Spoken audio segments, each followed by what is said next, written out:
I would like to acknowledge that this video is being filmed on the traditional lands of the Wurrundjeri people of the Kulin Nation. I pay my respects to their elders past and present, and extend that respect to any Aboriginal, Torres Strait Islander or First Nations people who may be watching this video today.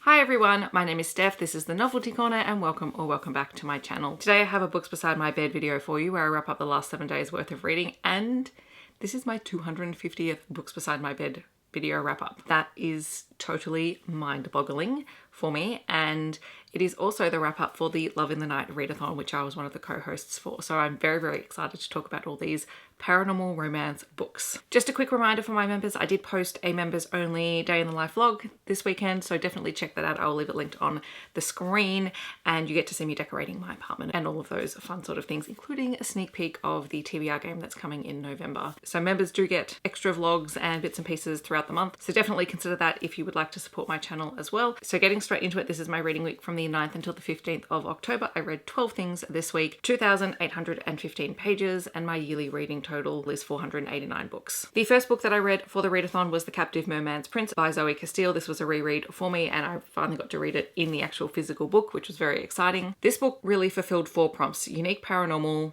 diving deep, eat her out, and toil and trouble. And it was really fun to reread it and to actually go back after I'd already had some thoughts and unpack it a little bit more. So this is a book that features a bruja whose family has been cursed to never to be able to find love. So they can fall in love and their partners can fall in love, and then something happens and their partners just leave. The heroine in this book has found a way to take the entire family curse into her own body, and at first it's fine, but now she's starting to have pain from it, and so she is trying to seek out a way to finally break this curse. And so she ends up at the shadow market because reportedly there is a warlock there who might be able to help break the curse. He offers to investigate it in exchange for 10 years of her serving in his Oddities of the Abyss sort of tent at the shadow market. So it's freedom and servitude, or find another way. And while she's there, she encounters a merman that the warlock has in his Oddities tent, and the two instantly forge a connection, and he's desperate for her not to commit to the bargain. So if you like reverse Little Mermaid retellings, because the merman does get some legs and does get out of the tank and spends time with our heroine at the shadow market, it was just really fun and really enjoyable, and I liked the experience of reading it in the book, and I did get to find the perfect place to put in the little transparent artwork in the story as well. My next book was another reread. This was Always Practice Safe Hex by Juliet Cross. This is the 4th book in the Stay a Spell series. I finally got to put in all of my tabs for this, and I was so glad that I reread it because I just had so much fun.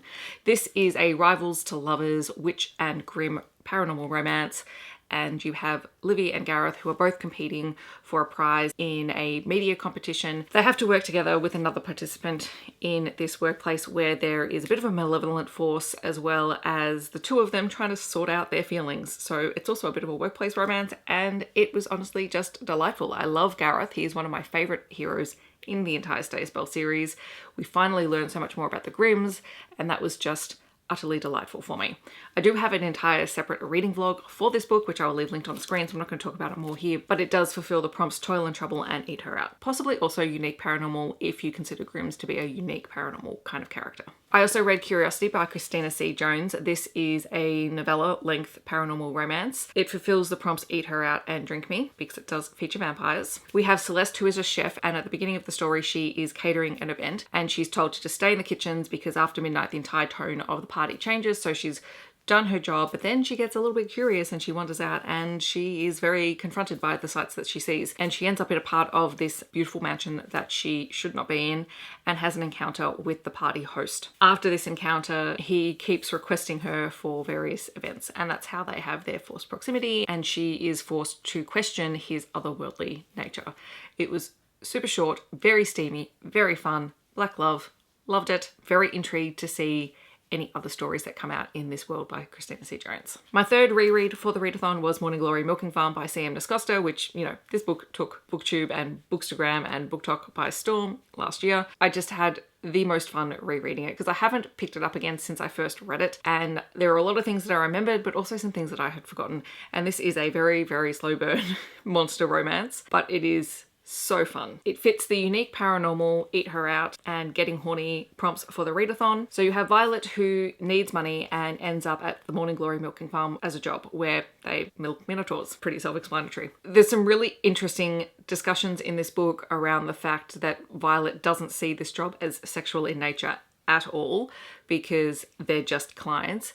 However, she does have this connection with her very first client that she has on her own, and he just keeps coming back and requesting her, which is something that the clients can do but not necessarily get, but she's always happy to accept him as a client. And it's just lovely because this book has humans and supernatural creatures and characters. And the human world has an understanding of this, so it's not a shock. And they kind of live side by side, but they don't always necessarily know a lot about the different cultures. And so Violet is learning that as she's going along and finding out that she really loves Cambric Creek and the fact that it is so accepting of everyone. She's the only human initially working at Morning Glory Milking Farm, but she doesn't feel like she's out of place. She feels like she belongs there. And it's one of those weird things where, like, if you don't like a lot of fluids in your book, you're going to have to skip this one. But it was actually really sweet. Like, it's this weird dichotomy of a book. You would think that it would be more in your face than it is, and it's really not.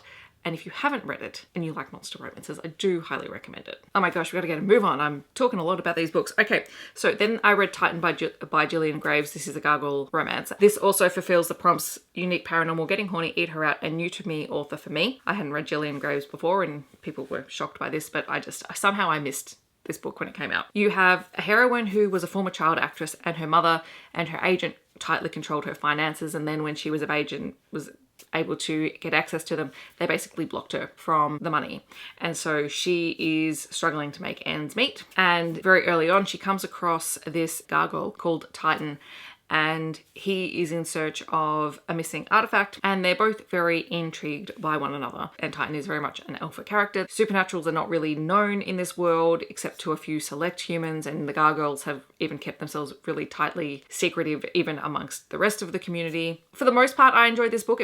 It's not one of my favorites, and I'm not entirely certain the exact reason why it's not something that really grabbed me. I'm wondering whether it's due to the power exchange between the hero and the heroine. It was all totally consensual and that was fine. Like, I didn't have an issue with that, but I'm kind of picky about power exchange in books, and I think that might have been it, but again, not entirely certain. It did give me total Gargoyle TV show vibes. Like, that was delightful. I totally remember watching that show as a kid and just being enamored. So loved that. I know that Gillian Graves has another book coming out this week, and I would definitely like to pick that up and try another book with her writing and see if I enjoy that a little bit more. But overall, a really solid read, just not necessarily what I was looking for at the time of reading. I also read Blood Captive by Kim Lorraine. This fit the prompts for Eat Her Out and Drink Me because it is a vampire story. It is the first book in a trilogy following the same couple, so it does end on a cliffhanger, which was frustrating, but here we are. It is a captor-captive vampire paranormal romance. The hero kidnaps the heroine because her blood possibly holds the cure to preventing vampires from sun disease, which basically sends them mad and sends them out into the sun, at which point they, burn up because they're a bit more traditional in that sense of they can't really walk in sunlight. But yes, like I said, it does end on a cliffhanger, so be aware of that. Also, it is like a tad overdramatic at times, and the hero, like, I'm not sure if I'm going to continue with the series because I'm not quite sure how the hero is going to redeem himself in this or redeem himself in a way that is believable for me, even though it is a paranormal romance. So I don't know, I'm conflicted, so stay tuned. I may continue this series. I also got an arc of the individual release of Ensnared by the Werewolf by Lillian Lark. I have already read this. It was part of an anthology that I read earlier in the year, but she has decided to release it on its own with some additional content, and it was honestly just really fun and delightful. It fits the prompts Eat Her Out and Toil and Trouble because the heroine is a witch.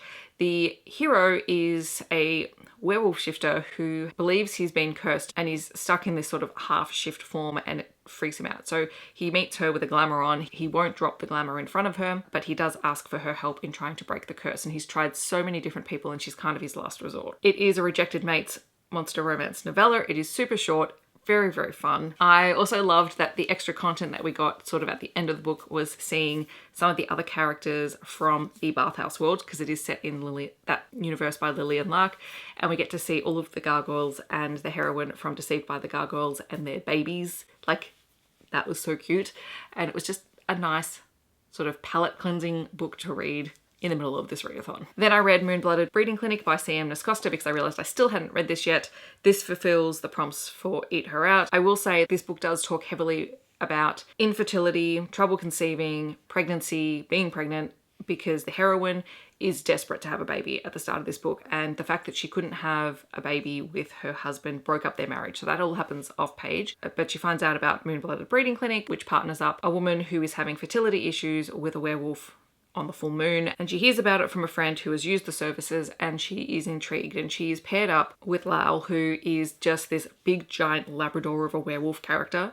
Like, he's just the happy-go-lucky child. Like, he's an overgrown man-child, but he's kind of endearing, which makes him less annoying, at least for me. I found him very endearing because he's still trying to find his place in the world. It is set during the pandemic, so that is mentioned as well. And even though I would say, you know, the discussions around infertility and trying to get pregnant and all of that are definite content or trigger warnings for some people, there was some very good discussion around here about whether or not you want to have kids and why you want to have kids and what is the right time, and whether or not the pressure to have kids has to do with your current circumstances, and if those circumstances change, does the need or the immediate need for that change as well. So I liked that discussion. I thought it was really interesting. It is tied into a short story that was it in another anthology? I can't remember. Anyway, I found it very interesting and I enjoyed it. It's also set in the Cambric Creek world, but with slightly different characters. Then I read The League of Gentlewomen Witches by India Holton.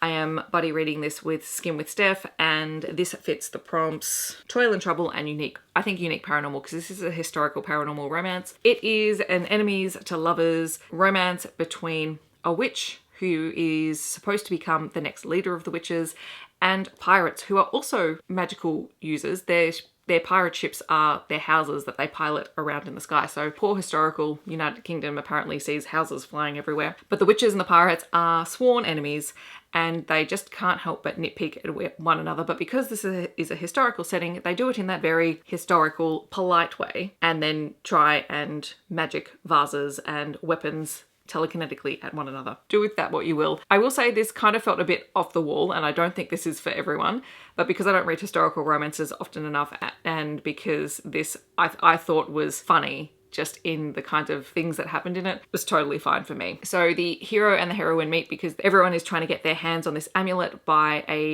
one of the former witch leaders who has passed on. They all think that this magical necklace or pendant or whatever it is going to give them more power. And so the heroine believes truly in her bones that this is rightfully hers because she's the heir to, you know, ruling the witches. And she has literally been brought up by not her mother, but the leader of the coven, who has just ingrained all of this in her, that she is the person who needs this. And so she goes after it. And that includes following her sworn enemy around and, you know, stowing away in his pirate house, and it's a totally wild ride. I thought it was quite satirical, and I did like the interplay between the characters. I've not quite read anything like this, and it was a very interesting experience. So thank you to Steph for buddy reading it with me. We're still talking about it at the moment. I had some fun with it. I also read Raising Demons by Cara Dawson, which is a pen name for Amara Kent, who is an Australian author. This book filled, I think, the unique paranormal prompt. It is demons and angels, and it had a half human, half gargoyle demon hunter in it, which is why I put it in the unique paranormal section. We have the former Queen of Hell living on Earth, and she doesn't really want anyone to know who she is. She's inhabiting a human host body. She is trying to avoid demons and angels alike. She just wants to do her own thing. But then she gets word that Lucifer is trying to raise or release his demon general from a prison, and she is not happy about this because she knows if he's released, then she is next on the list. While investigating some of the clues to find out ways to stop Lucifer from unleashing this general, she ends up meeting the hero, who is half human, half gargoyle, and is a demon hunter. They end up teaming up and have to overcome quite a bit of prejudices, particularly when he finds out who she is. So there's a lot of those secrets going on. This one also does kind of end off on a cliffhanger as well, so be aware of that going into it. I don't know if there is a second one out yet. I need to investigate it. It was on KU and I wanted to try it, and I completely forgot to read it before I went to the book signing the other weekend because Amara Kent was there. I'm glad that I read it. I will definitely check out and see if there are other books in the series and decide whether or not I'm going to continue. Then I picked up another book that I got at the book signing the other weekend, and that was Beltane Bliss. This is book 1 in the Pagan Pleasures series. These are witchy books set in Australia. This one was set in Victoria, just outside of Lorne, which is one of our coastal towns. This fulfilled the prompt Toil and Trouble, and it is about a white witch who has ended a relationship and her partner has basically dragged her name through the mud to the point where even her family has disowned her. And the witch community or the magic community are very tight, and she ends up selling everything and just leaving because no one treats her the way that she deserves to be treated. And as she's driving along, she feels a pull to stop at this small town, and she ends up finding this abandoned shop front, which is up for lease. And everything inside her, she's a bit psychic, everything is telling her to stop, to take this place and to turn it into a sort of a crystal magic shop. So that's what she does. And along the way, she meets the hero, who is a local tradesman, and he helps her fix up the shop. And she also discovers that the shop is haunted by a ghost that won't move on. It's super short. It was entertaining and very light. Probably not necessarily as tightly edited as some of the other books that I've read, but it didn't stop me from enjoying the book. And I loved seeing a seaside Victorian town. Like, it just, I love that. I didn't realize it was set in Melbourne, so I'm very excited to continue with some of the other books because I've got the entire series in these beautiful fold covers. So fun, short, definitely easy to pick up. And the last book that I read is not technically a paranormal romance, it's more sci-fi romance, so it doesn't really count for any of the prompts, and that is Wrath by Lana Paherchek. It is book 3 in the Deadly Seven series. We follow Wyatt, who is one of the Deadly Seven, who in the first book ended up with an injury. His throat was cut, and so he hasn't talked since then. So he spends 2/3 of the book grunting. And he used to be a world-class chef, but he left all that behind. And since he's left his family, he's sort of been carving up a bloody path, going after people who embody wrath, because that's his deadly sin. But then he stumbles across this Polish restaurant that is being extorted for money, and he ends up taking a position as chef there, which causes a whole huge lot of issues for the Polish family that run it, because he does things his own way. Like, he's that very gruff, controlling sort of character, to the point where they call back the oldest child, Misha. Now, she happens to be the best friend of the heroine from the previous book in the series, which is how that all ties in. She is a yoga teacher, but she also works at the strip club that is owned by the head of the Bratva, who is extorting her family's restaurant.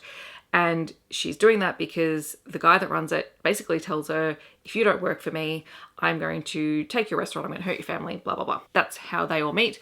And then she and Wyatt end up crossing paths. She is a very interesting heroine in that she makes light of every situation. She's like, if he's grumpy, she's sunshine, but she may almost possibly lean too much into the sunshine thing, where even in serious situations, she doesn't take things too seriously. It didn't bother me so much as I saw other people's reviews that it bothered them. I thought it was a really interesting way to write the character, and it was certainly well written in that regard. And I'd be interested to see how she plays into future books as a side character, because we get a lot of the side characters in this book as well, just to see how her character balances out eventually, because there's something that happens towards the end that I think will help with the balancing out of that, you know, sort of personality type, or that sort of character type, but we shall see. Anyway, really loved it. Very much looking forward to continuing the rest of the series.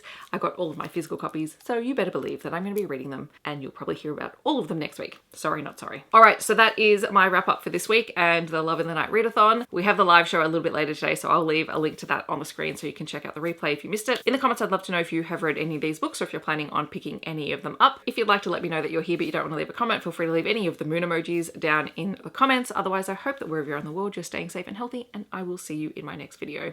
Thanks so much for watching. Bye, everyone.